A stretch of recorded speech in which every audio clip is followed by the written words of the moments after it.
My wife cheated on me with a man who is 10 years younger than I am, so I got my revenge in kind. My name's Ethan, and I'm 30 years old. It's a strange feeling to start a story like this, but the truth is, I'm still trying to piece together the fragments of what used to be my life. It all started one evening, when my curiosity got the better of me. An impulse that would shatter everything I thought I knew. It was a rainy Tuesday night when I found myself sitting in the dimly lit living room, staring at my wife's phone on the coffee table. Sarah had left it behind in her hurry to meet her book club friends. Her so-called book club was an invention I never questioned, always chalking up her frequent absences to a harmless hobby.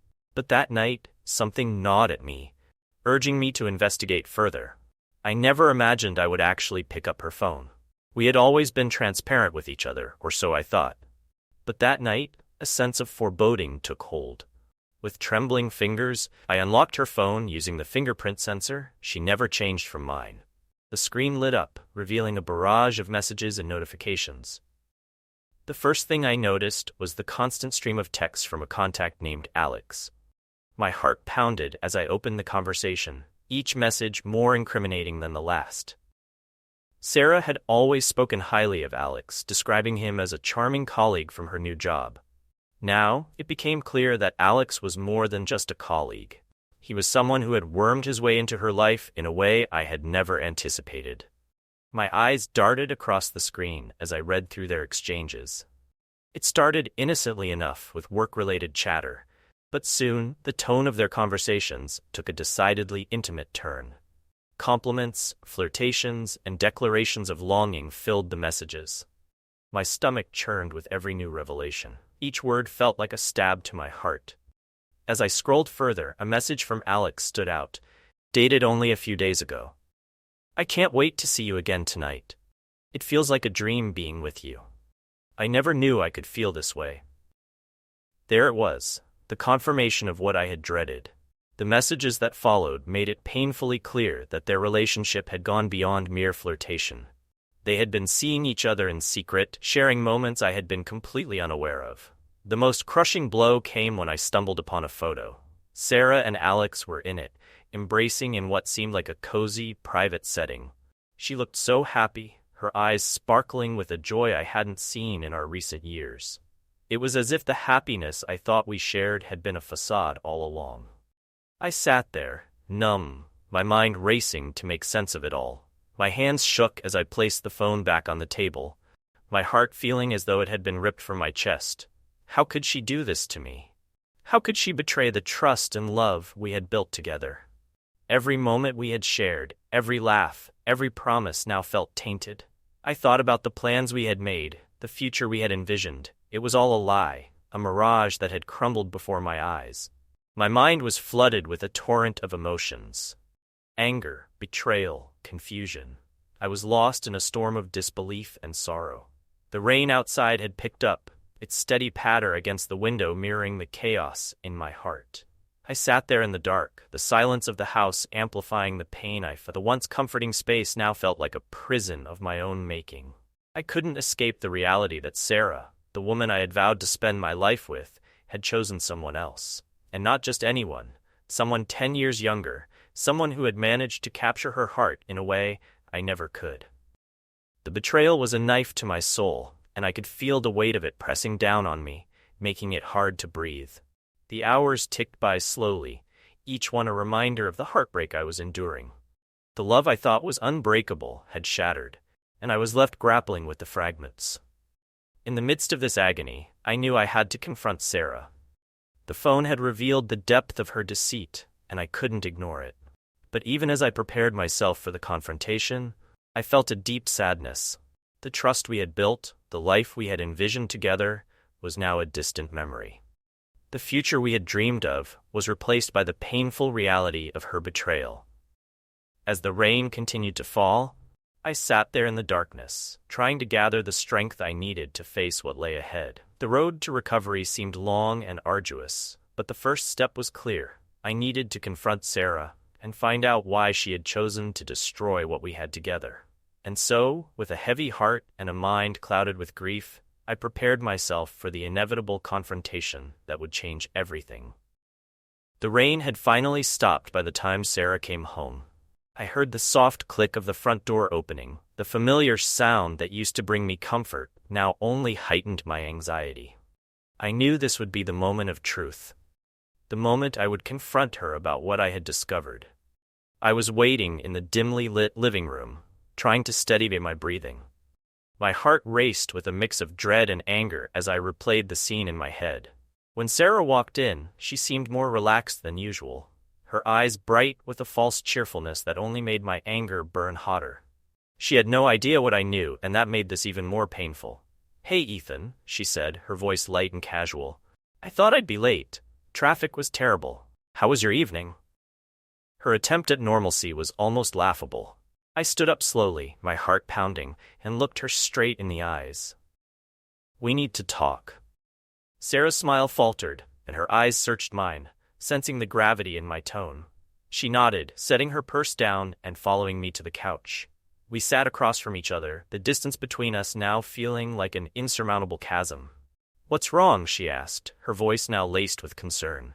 I took a deep breath, trying to keep my voice steady, but the hurt was too overwhelming. "I found something on your phone, Sarah. Something I never expected to see." Her face went pale, and I could see the panic flicker in her eyes. "Ethan." "Save it," I interrupted, my voice cracking with emotion. "I've read the messages, seen the photos. I know about Alex." The color drained from her face, and she looked away, unable to meet my gaze. For a moment there was silence, broken only by the faint hum of the refrigerator in the kitchen. It was as if the weight of her actions had finally hit her, and the realization of what she had done was starting to sink in. "Ethan, I didn't know how to tell you," she stammered, her voice trembling. "It just happened. I never meant for it to go this far." "How could you do this to me?" I shouted, my voice echoing through the room. "How could you betray everything we had for someone who is 10 years younger? Did I mean so little to you?" Tears welled up in her eyes, and she tried to reach for my hand, but I pulled away. "I'm sorry, I didn't want to hurt you. I thought I could keep it separate, that it wouldn't affect us." "Separate?" I exclaimed, feeling a surge of anger.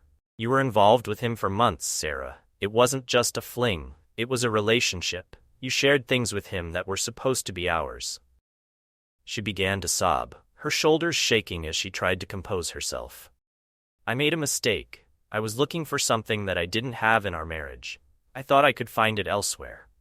Is that all we were to you? Just a stepping stone for your own happiness?" My voice was filled with raw pain. "We built a life together, Sarah. I thought we were happy. I trusted you completely." "I never meant to destroy what we had," she said, her voice breaking. "I know I've hurt you deeply, and I can't take that back, but please, let me explain. Alex and it was a mistake, a terrible mistake."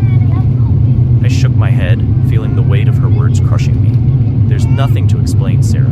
The fact that you were willing to risk everything for someone else is explanation enough." The tension between us was unbearable. Every word she spoke only seemed to deepen the wound. I could see the desperation in her eyes as she tried to salvage something from the wreckage of our relationship, but it was too late. The damage was done, and there was no going back. "I know I've ruined everything," she said softly, her voice barely audible. "But please, Ethan, can we try to work through this? I want to make things right." I looked at her, my heart breaking with every passing second. "I don't know if I can ever forgive you for this, Sarah. What you've done has changed everything. I don't know if there's anything left to fix." Her face crumpled with grief, and she began to cry more intensely. The sight of her tears only added to my own anguish. I had spent years building a life with her, and now it felt like it had all been for nothing. The love I had once felt seemed like a distant memory, replaced by a cold, empty void. "I never wanted to lose you," she sobbed. "I love you, Ethan. I truly do." Love. The word seemed so hollow now. I wanted to believe it, to hold on to the memories of what we once had, but it was overshadowed by the betrayal I felt. The person I thought I knew and trusted had been replaced by a stranger who had shattered my world. As the minutes ticked by, the room felt smaller, suffocating. I knew that nothing she could say would change the fact that our relationship had been irrevocably damaged. The trust that once bound us was now a fragile, broken thread. "I need time," I said finally, standing up and walking towards the door. "I need to figure out what I want and what's best for me. I can't do that while you're here." Sarah's sobs followed me as I left the room. I could hear her pleading behind me, but I had already made up my mind. The confrontation had only made one thing clear. Our marriage was hanging by a thread, and I wasn't sure if it could ever be mended. The night was long and filled with restless thoughts. As I lay in bed, I couldn't shake the image of Sarah and Alex from my mind. The future we had envisioned was now a broken dream, and the pain of betrayal was a constant companion. I was left with a haunting question. Could I ever find a way to heal from this, or had the damage done been too great? The days that followed the confrontation were a blur of pain and anger. Sarah's tearful pleas for reconciliation became a background noise to the cacophony of thoughts racing through my mind. I felt numb, unable to grasp the full extent of what had happened. But one thing was clear. I needed to do something that would make her understand the depth of the hurt she had inflicted on me.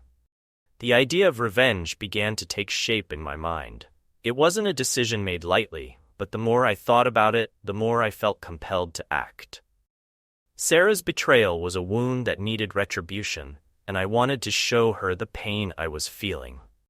It wasn't just about hurting her, though that was certainly a part of it. It was about reclaiming some sense of control in a situation where I felt utterly powerless. I started planning meticulously, wanting to ensure that my revenge would be both effective and deeply felt. The more I thought about it, the clearer my plan became. I needed to choose someone who would be a mirror image of Alex, a person who would have a similar impact on Sarah. I wanted someone she knew, someone who would make the betrayal even more personal. I began by observing Sarah's social circle. I noted the names and faces of her friends and acquaintances, trying to find someone who fit the bill. Then it hit me. Mia. She was a vibrant, attractive woman in her mid-20s, someone Sarah had often spoken about with a mix of admiration and envy. Mia was everything Alex was in terms of age and allure, and it was clear that Sarah respected her. I had met Mia a few times at social gatherings, and always found her charming and engaging. She was young, confident, and strikingly beautiful, qualities that seemed to be a mirror image of Alex's appeal. The idea of involving her was both thrilling and terrifying. It was a calculated risk, but I believed it would send the message I wanted. The plan took shape quickly. I began by making subtle advances toward Mia, finding excuses to interact with her outside of the group settings where Sarah was present. It started innocently enough, a casual conversation here, a friendly gesture there.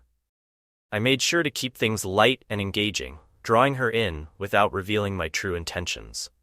As days turned into weeks, the interactions between Mia and me grew more frequent.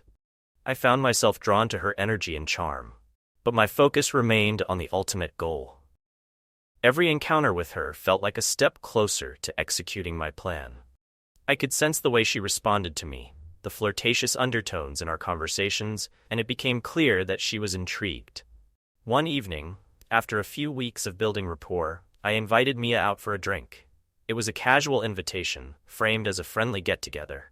She accepted eagerly, and we met at a trendy bar downtown.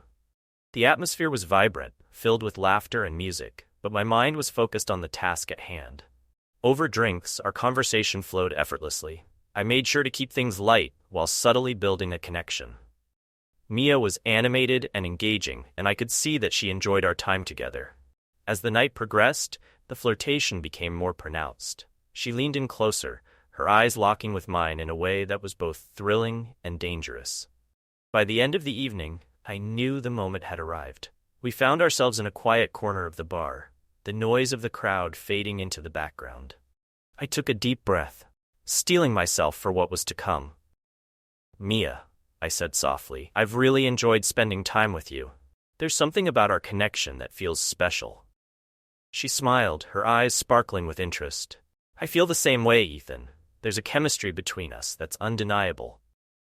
In that moment, the line between my plan and genuine attraction blurred. I could see the desire in her eyes, and it was clear that she was willing to take things further. We ended the night together, and it was everything I had hoped for. intense and emotional, just as I had planned. The following days were a whirlwind. I made sure to maintain the relationship with Mia, keeping it active and passionate. I was careful to document our time together, taking photos and saving messages that would later serve as evidence of our affair. My heart raced with a mix of excitement and guilt, knowing that my actions would soon have a profound impact on Sarah. The moments with Mia were filled with a complex mix of emotions. On one hand, there was the thrill of revenge, a sense of satisfaction in executing my plan. On the other hand, there was an undercurrent of regret. I was using Mia, manipulating her feelings for my own gain, and that weighed heavily on me. The day finally came when I felt ready to confront Sarah with the culmination of my plan. I gathered the evidence and prepared to deliver the news. I wanted her to see, in stark detail, the pain she had caused me and the depth of my retribution. As I stood in the doorway of our bedroom, clutching the photos and messages, I felt a pang of doubt. Was this truly the right thing to do? Was this revenge worth the cost? But then I remembered the betrayal, the hurt, and the anger that had fueled my decision. The moment was upon me, and I needed to follow through. The plan was set into motion, and all that remained was to face Sarah with the undeniable proof of my own actions. It was time to see the look on her face when she realized the extent of my retaliation. The day had finally arrived. The culmination of my plan was set to unfold, and as I prepared for what was to come, a storm of emotions churned within me. There was a certain satisfaction in knowing that my revenge was about to be realized, but there was also a gnawing feeling of dread. I had become so entangled in my plan that I had almost forgotten the human cost of my actions. I arranged for Sarah to be out of the house that afternoon, using a pretext about an errand she needed to run. It was a small, calculated lie to ensure that our confrontation would take place in the most controlled setting possible. Mia and I had planned to meet at the house, and I had made sure everything was set for the dramatic reveal. When Mia arrived, her enthusiasm was palpable. She was excited about the afternoon we had planned together. I could see the warmth in her eyes, and for a moment I felt a pang of guilt.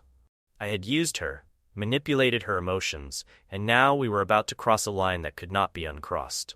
As we settled into the living room, I tried to focus on the task at hand. We spent some time talking, sharing moments of intimacy that had become all too familiar. I knew that Sarah's return would be imminent, and the thought of her walking in on us created a tense anticipation.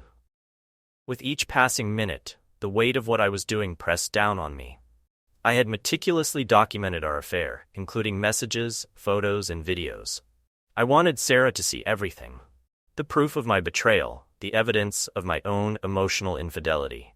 It was a harsh, painful reflection of the hurt she had inflicted on me, and I wanted her to experience the same devastation. Finally, I heard the sound of the front door opening, and my heart skipped a beat. I knew Sarah was home, and the moment of truth was upon us. I took a deep breath and turned to Mia, who looked at me with a mix of excitement and anxiety. "Are you ready?" I asked, my voice steady despite the turmoil inside. She nodded, and I could see the nervous anticipation in her eyes. "Yes, I think so." We waited in the living room, the silence between us thick with tension.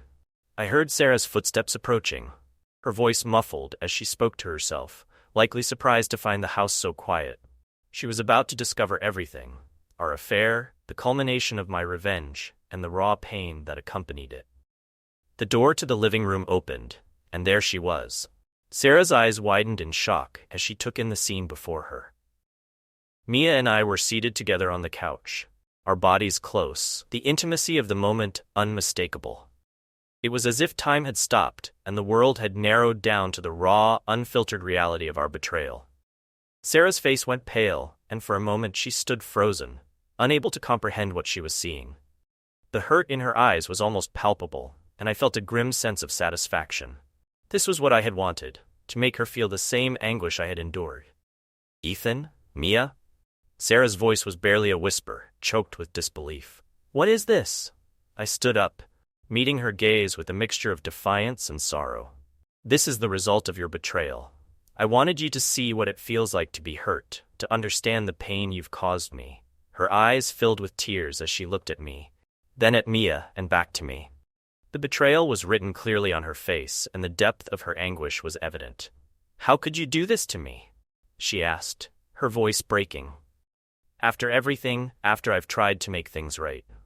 You lost the right to any understanding or sympathy when you chose to cheat on me," I said, my voice steady but cold. "This is my way of showing you how it feels to be on the receiving end of such betrayal." Maya, who had been sitting quietly beside me, stood up and faced Sarah with a mixture of discomfort and sympathy. "I'm sorry for what's happening," she said softly. "But Ethan and we've been seeing each other, and it's been real."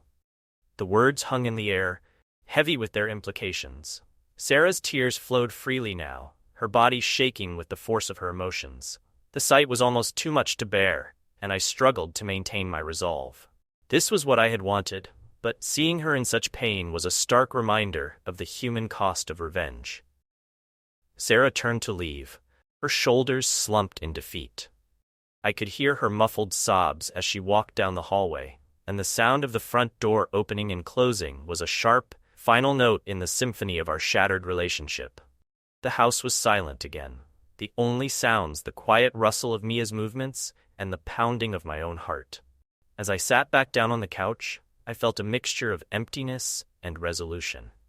The revenge was complete, but it had come at a steep price. The sense of justice I had hoped for seemed hollow now, overshadowed by the reality of the pain I had inflicted on someone I once loved. Mia sat beside me, her hand resting lightly on mine. There was no joy in her presence now, only a shared sense of sadness and regret. We had both played our parts in this twisted drama, and the outcome was far from the triumph I had envisioned. "I'm sorry," Mia said softly. "I didn't realize how much this would hurt." I looked at her, my own pain mirrored in her eyes. "I didn't either. I thought this would make me feel better, but now it just feels like a reminder of everything that's gone wrong." The silence that followed was heavy with unspoken words. The revenge was complete, but it had not brought the resolution or satisfaction I had hoped for.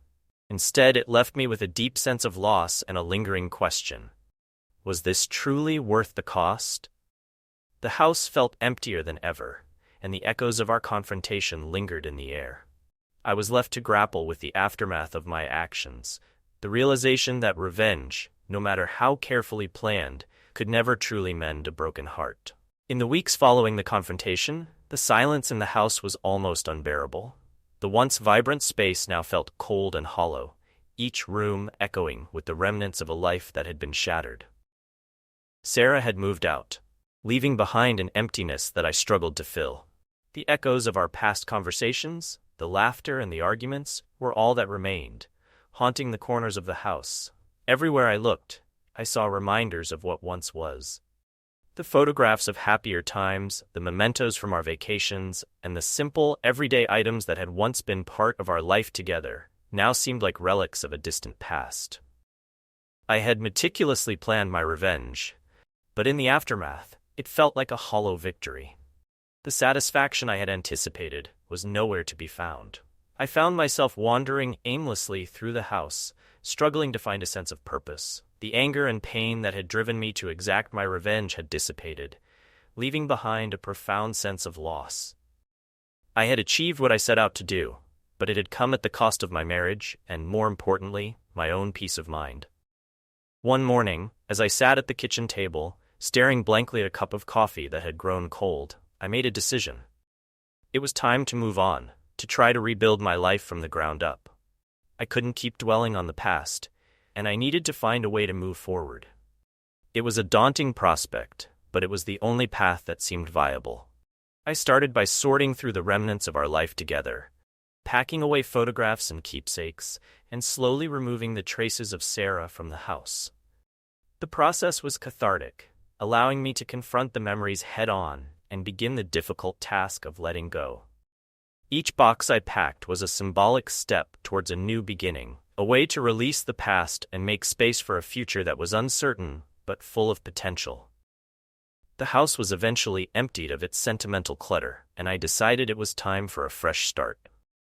I put the house up for sale, opting for a smaller, more manageable place that would allow me to start anew.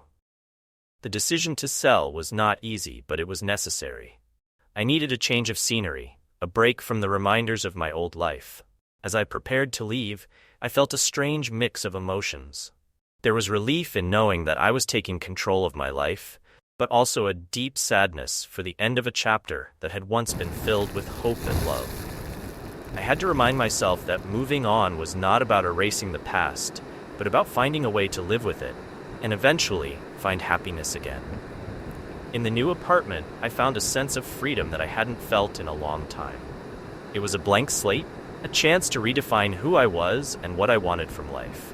I began to establish new routines, focusing on small, positive changes that would help me heal and move forward. One of the first things I did was to reconnect with old friends and family. I reached out to people I had lost touch with over the years, seeking their support and companionship. Their presence was a comforting reminder that I was not alone, that there were people who cared about me and were willing to stand by me as I navigated this difficult time. I also started to take better care of myself. I began exercising regularly, finding solace in the physical activity that helped clear my mind and improve my mood. I took up new hobbies and interests, exploring activities that had always intrigued me, but that I had never had the time or inclination to pursue. It was a way to rediscover myself and find joy in new experiences. Slowly but surely, I began to feel a sense of renewal. The pain of the past was still there, but it no longer dominated my thoughts and emotions. I learned to appreciate the small victories and moments of peace that came with moving forward. Each day was a step towards healing, a reminder that life could be lived even after profound loss. One evening, as I sat on the balcony of my new apartment, watching the sunset, I reflected on the journey I had been through.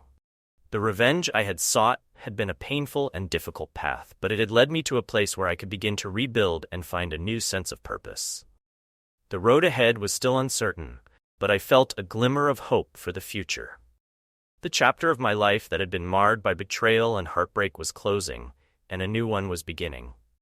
It was a chapter that held the promise of growth, healing, and the possibility of finding happiness once again. I had faced the depths of pain and emerged on the other side, ready to embrace whatever the future had in store. As I took a deep breath and looked out at the horizon, I felt a quiet sense of determination.